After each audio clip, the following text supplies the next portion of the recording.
This week's theme is 1863, which has for years and years been treated as the pivot point of the Civil War, and it is a vitally important part of our history and of our national narrative.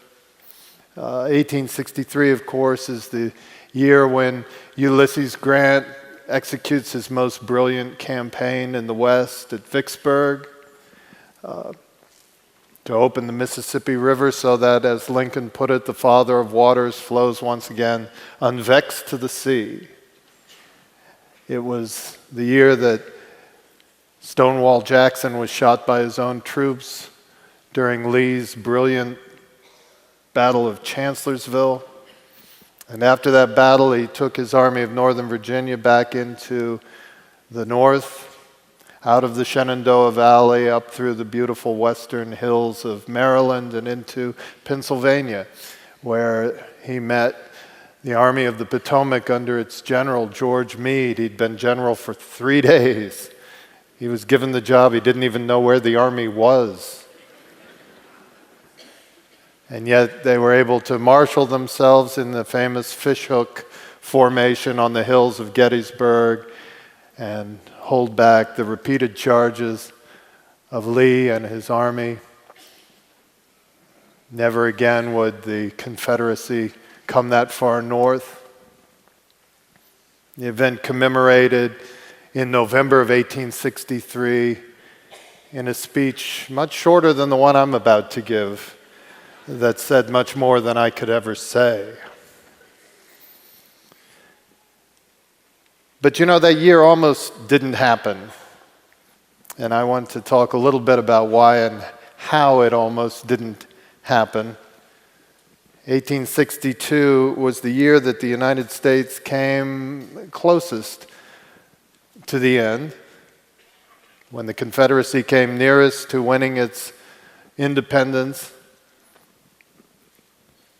and when Abraham Lincoln became the president who was great enough to save the Union.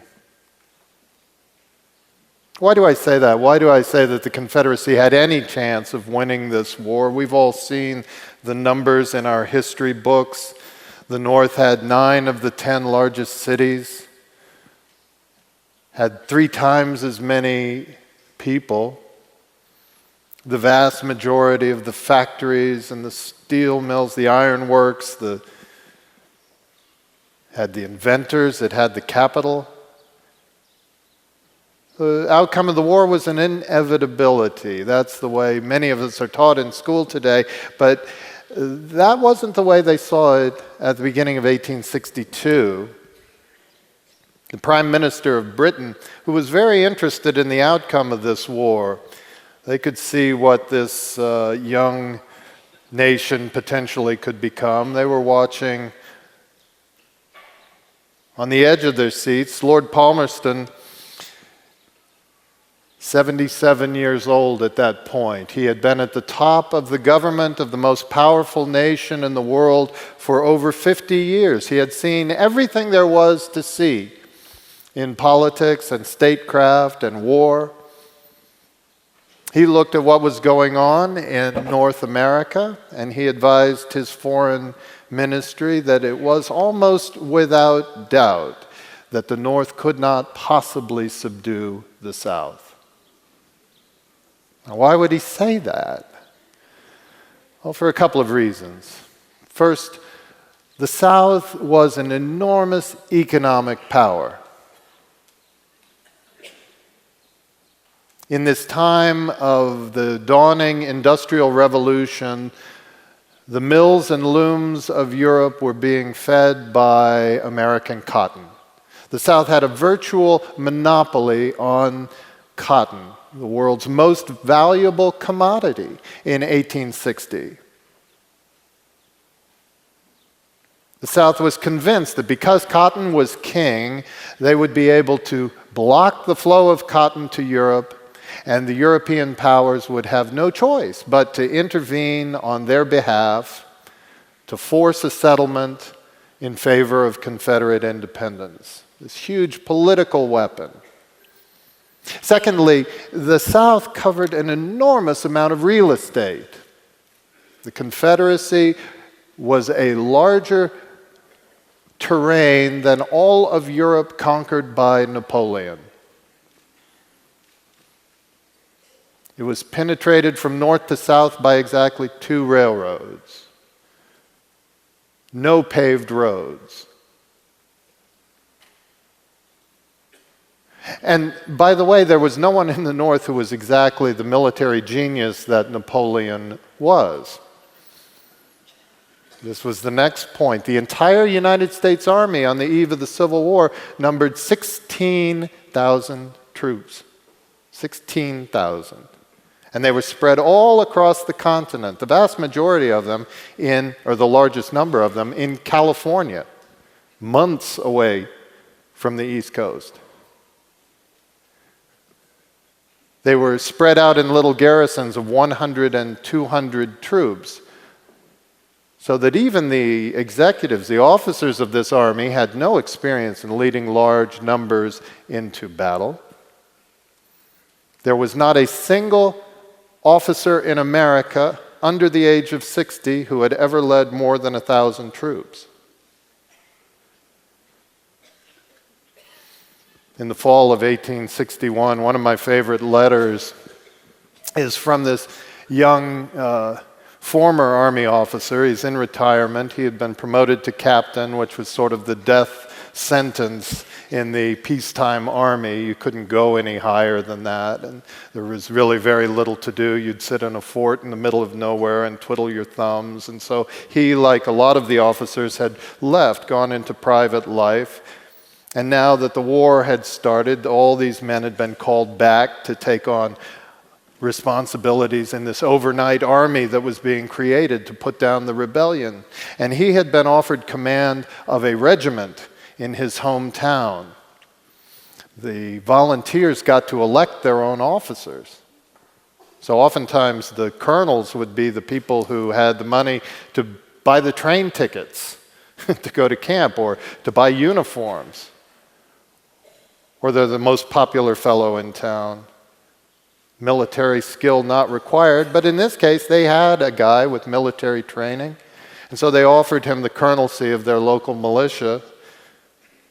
A regiment was 1,000 men in the Civil War.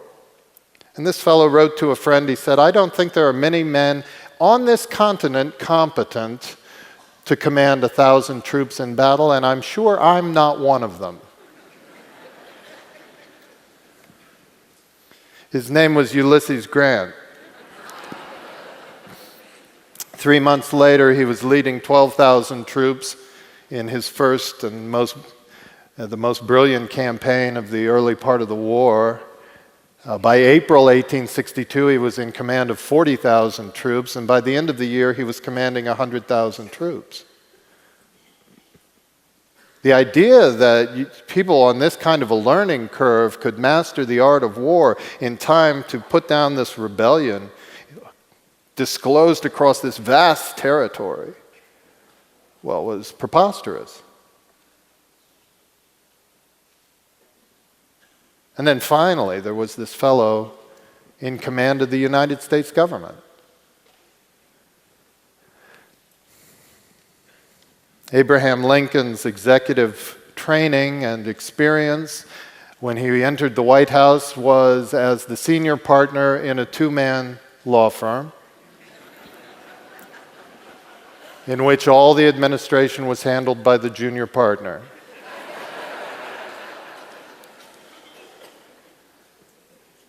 An entire government had to be created virtually overnight. The budget for the United States government when they fired on Fort Sumter was $80 million. By 1862, they were spending more than that every month.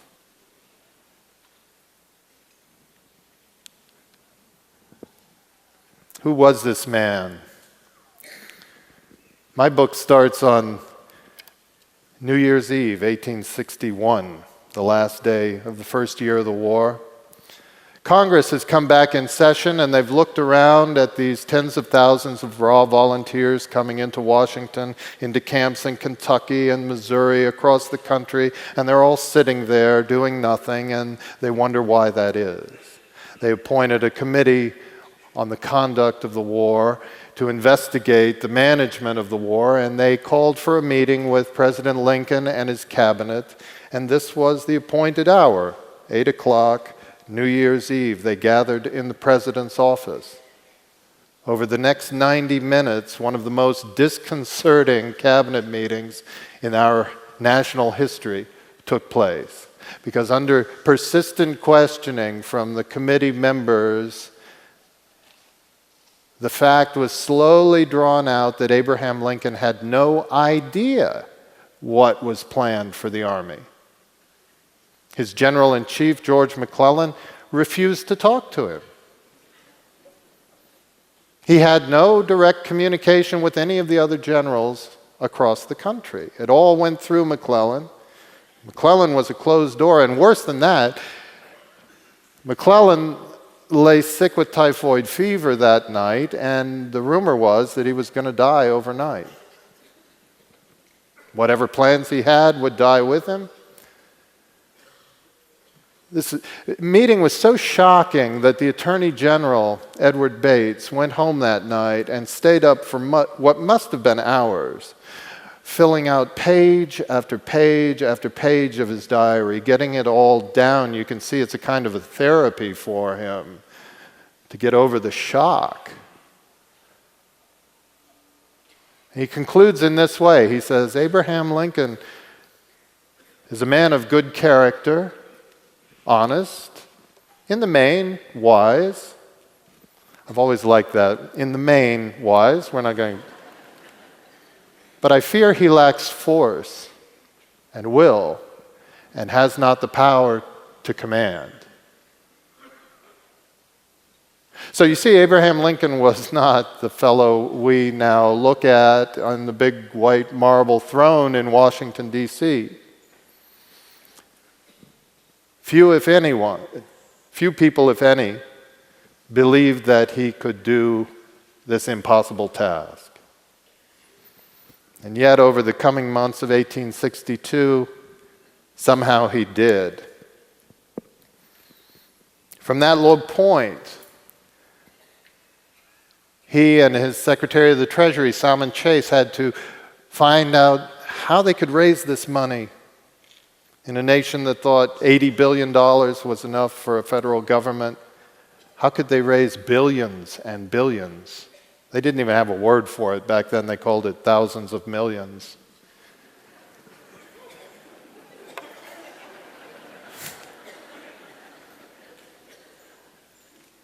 Salmon Chase, who, by the way, was at the same time he was charged with this job, was also campaigning for president against Lincoln in the next election.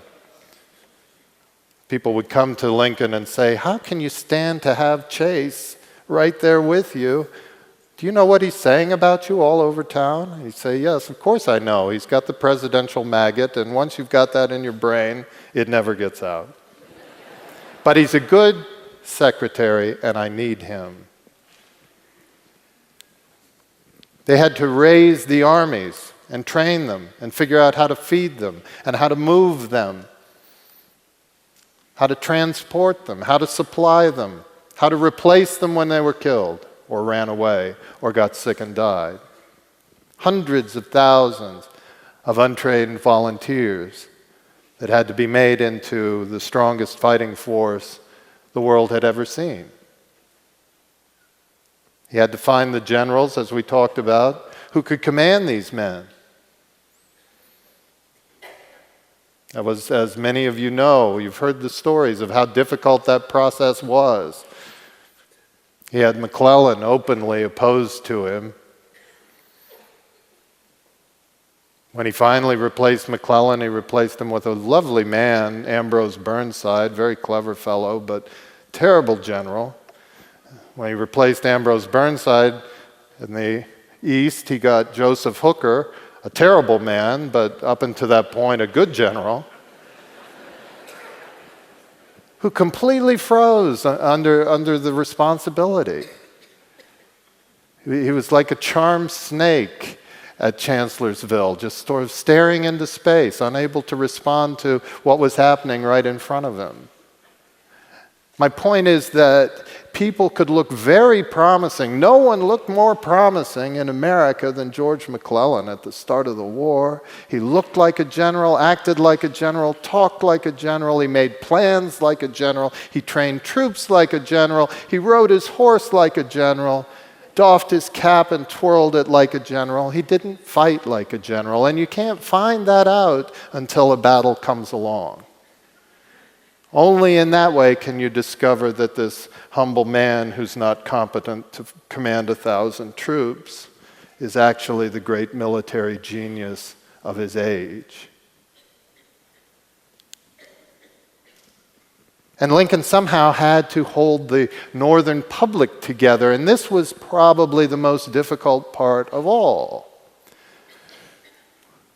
We all think of it as a war of the North against the South with capital letters, and yet the North was a fractious coalition of many, many different groups with many interests and many beliefs. I'll just talk about one of their differences, slavery. There was a vast difference in the Northern public on the issue of slavery. Most of them agreed that they didn't want it in their own states, but that didn't mean they were humanitarians. In Abraham Lincoln's own state of Illinois, the legislature had passed a constitution that made it illegal for free blacks to settle in the state. Now, there was a wide range of public opinion. On the left, there were people in Massachusetts who felt that there was no point in fighting this war unless it abolished slavery. That if saving the Union meant the preservation of slavery, then to hell with the Union. People like Julia Ward Howe, who came to Washington in the early days of 1862, visited the camps of the Army of the Potomac, and was so moved that she wrote a poem that appeared on the front page of the Atlantic magazine in the February 1862 issue.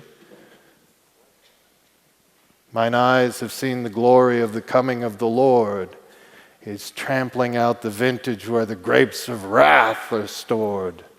He has loosed the fateful lightning of his terrible swift sword.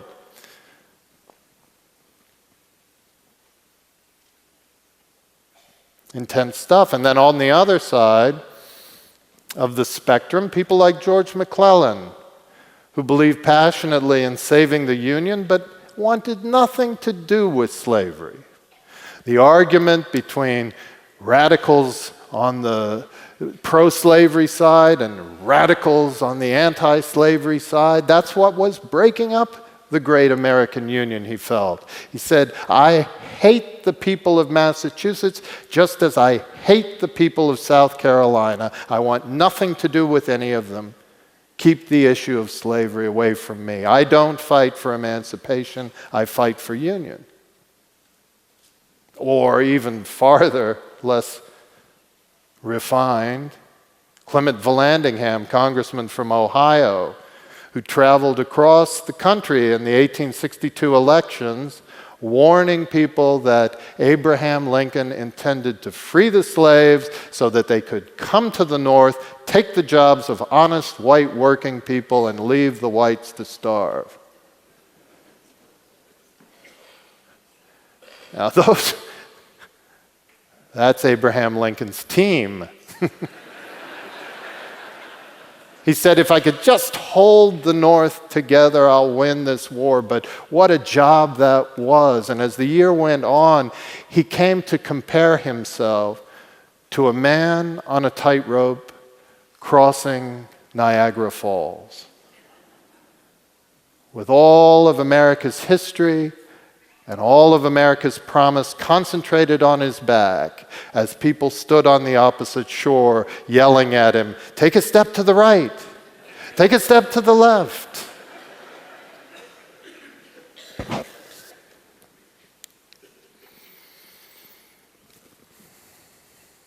So there he is on this tightrope.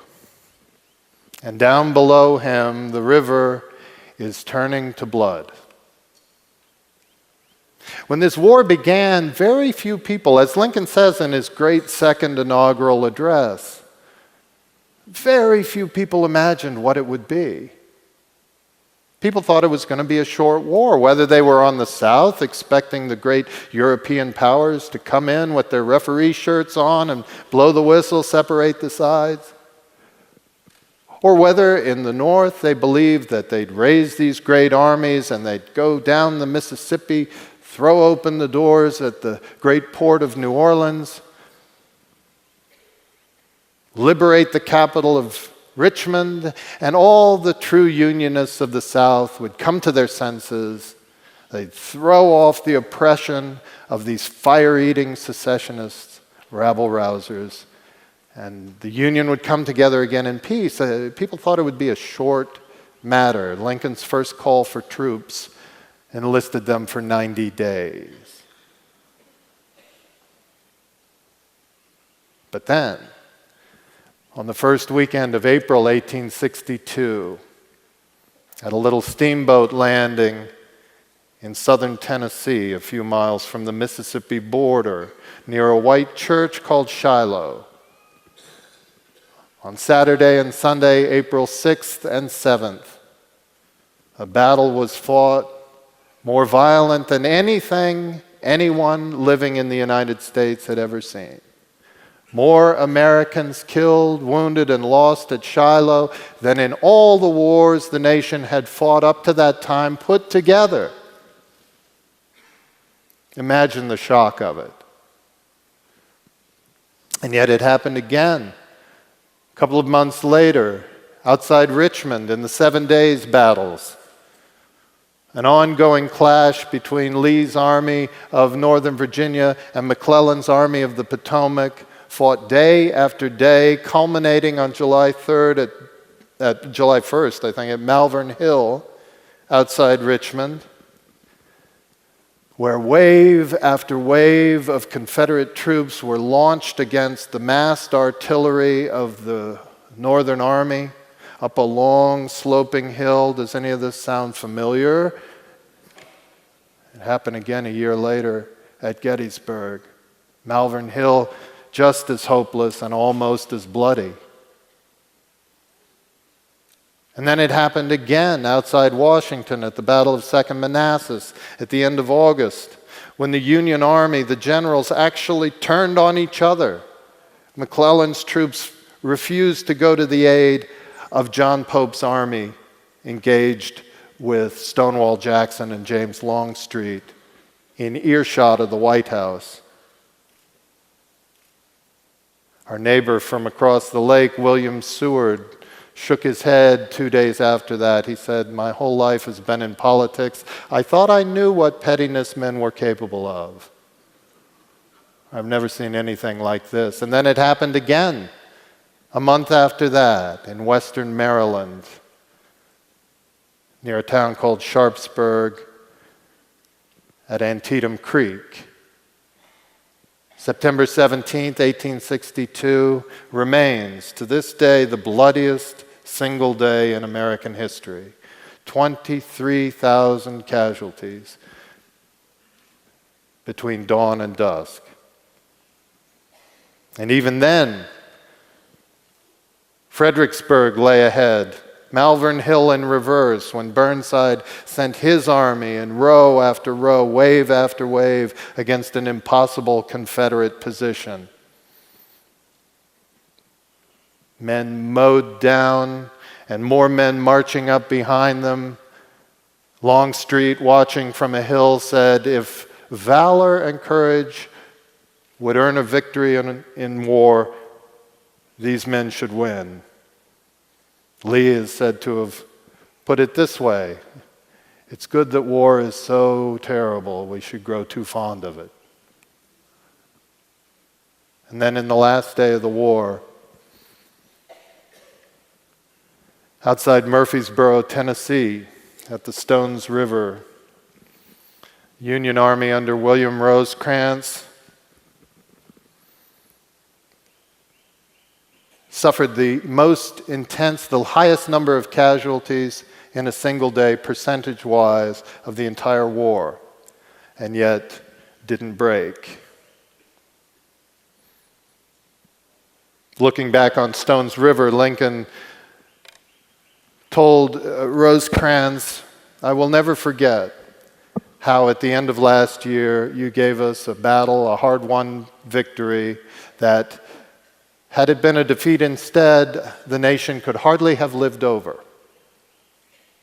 In every moment of that year, the United States was on the verge of death. And yet in that year, these generals had emerged, this government had been created, American public opinion had been galvanized. Lincoln suffered losses at the midterm elections, but held on to his majorities in Congress, in the governorships, in the state legislatures. Lincoln had become that president that we remember. And he entered into immortality, as he himself understood, on New Year's Day, 1863. It's now been a year since that low point. And he's brought the nation to what's arguably our proudest New Year's Day in history, the day he signed the Emancipation Proclamation. It wasn't the end, but it was the down payment on that new birth of freedom that he spoke about at Gettysburg. Now, I would love to tell you how he did all this, because it's a wonderful story, but it takes 380 pages to tell. So I'd like to close by talking just a little bit about a question that's always haunted me and perhaps has nagged at you as well. Not how did he save the Union, but why did he save the Union? As Catherine Clinton pointed out yesterday, the current scholarship tells us that somewhere approaching 750,000 people were killed in that war. The Southern economy was decimated. By some estimates, it's only in our lifetimes, only in the past generation, that the South has regained the level of prosperity it had in 1860. An entire century of economic development wiped out. Hatreds created that continue to simmer to this day. Why? Why not let the South go?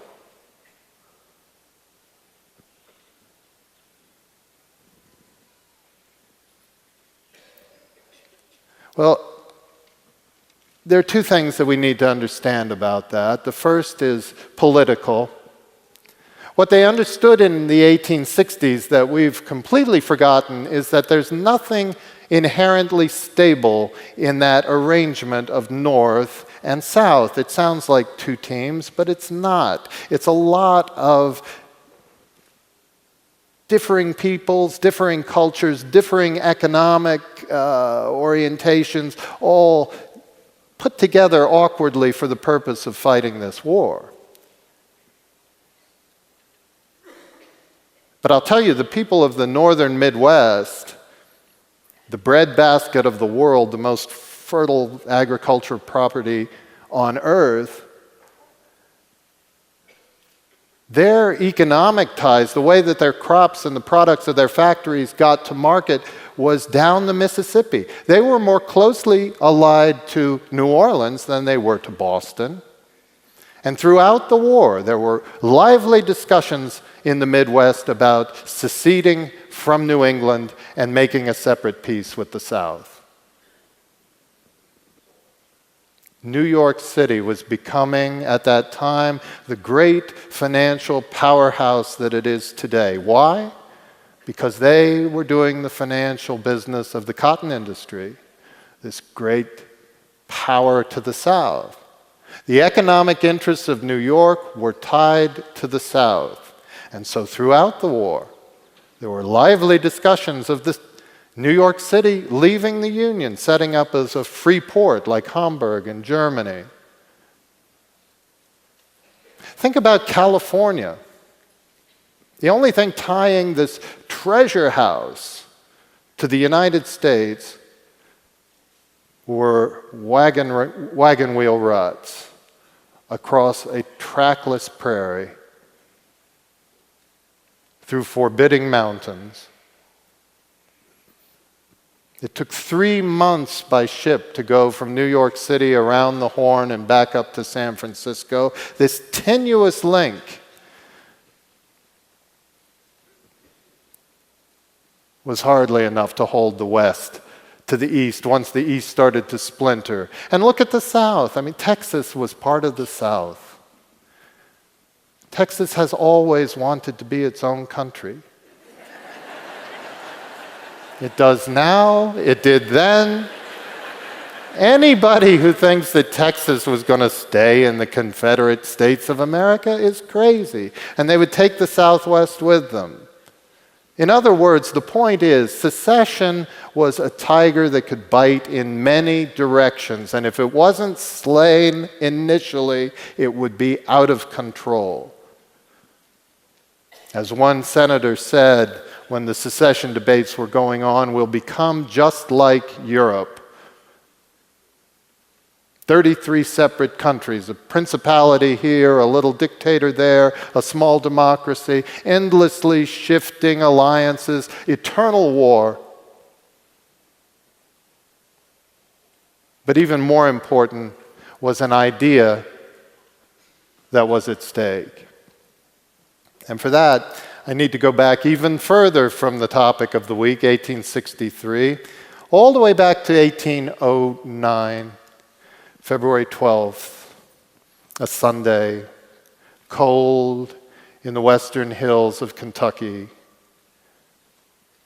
We call this place a log cabin. That's kind of putting a gloss on a rude one-room hut.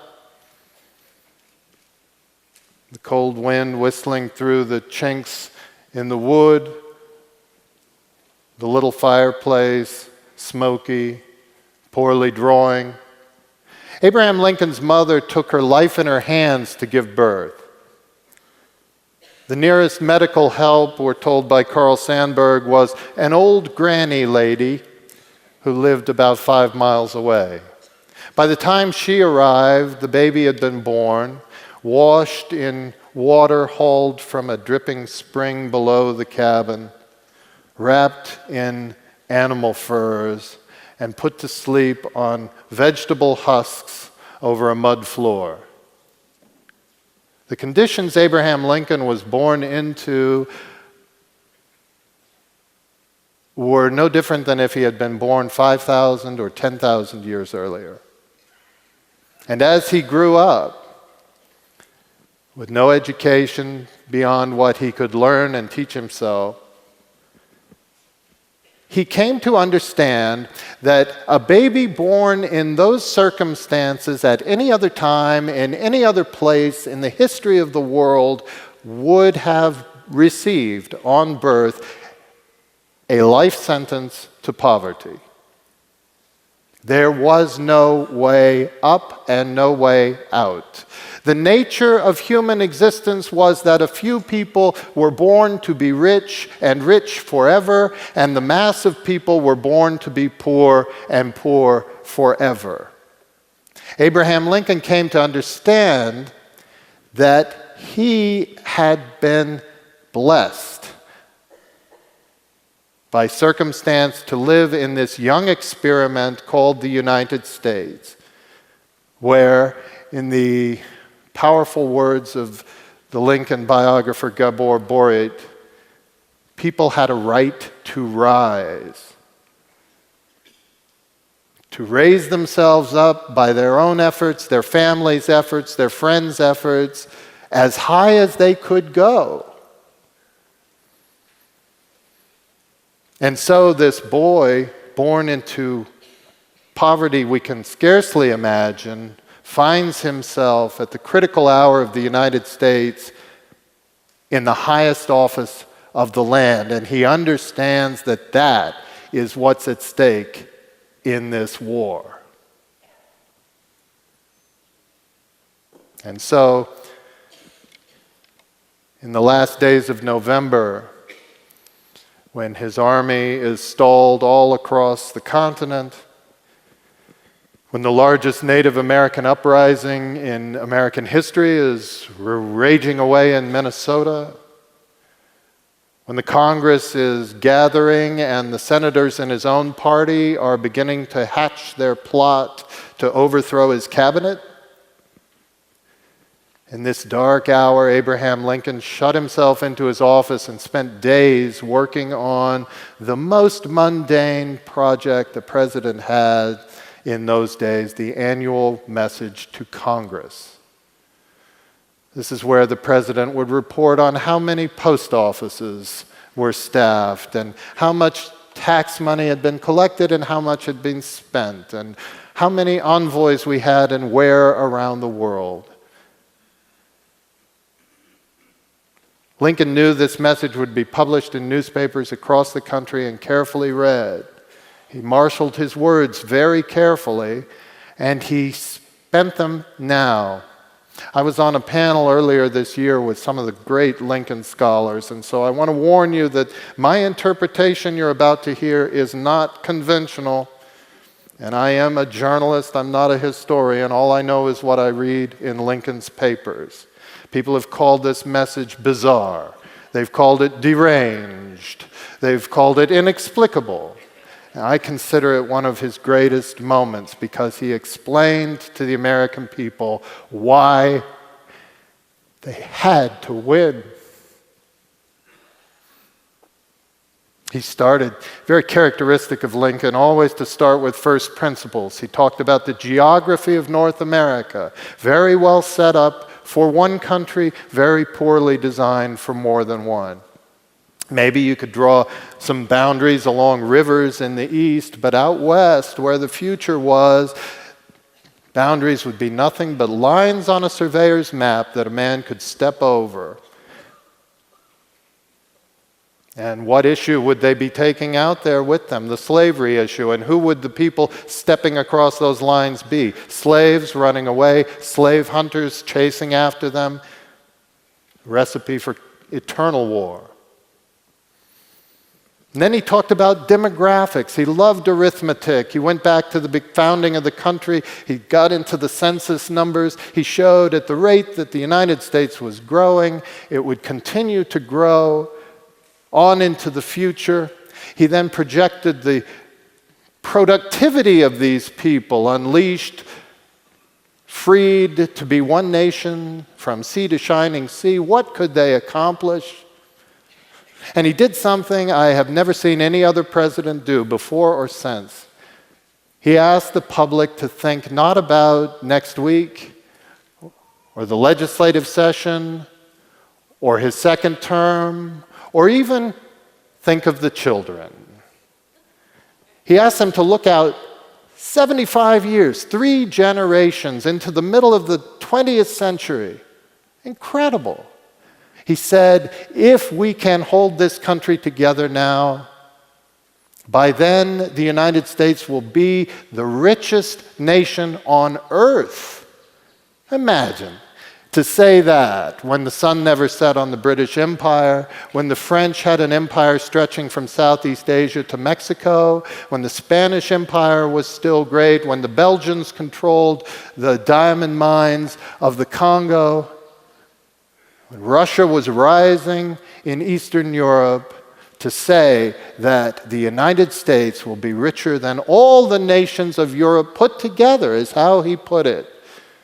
And guess what? He missed by about 10 years. A phenomenal vision that he had of an America that is represented right here. Theodore Roosevelt has called Chautauqua, I'm sure you've all heard it a million times, the most American thing in America. And it's because it represents this right to rise, to make of ourselves what we can, to improve ourselves together in community. Lincoln would have loved this place. You know, before Chautauqua, there was the Lyceum movement. Lincoln's first speech ever delivered as a 29-year-old man was at the Springfield Young Men's Lyceum. He was outraged by the lynching of a man of mixed race in St. Louis, dragged from the town, chained to a tree on the outskirts of the city, and burned alive. Lincoln denounced that then.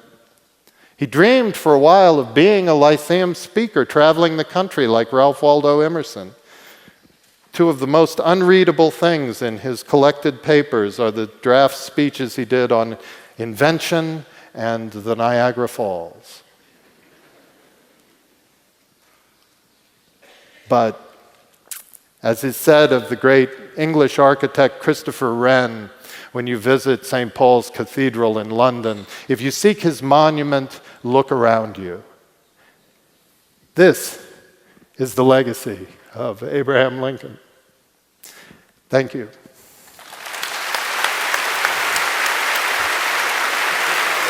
Good. Thanks.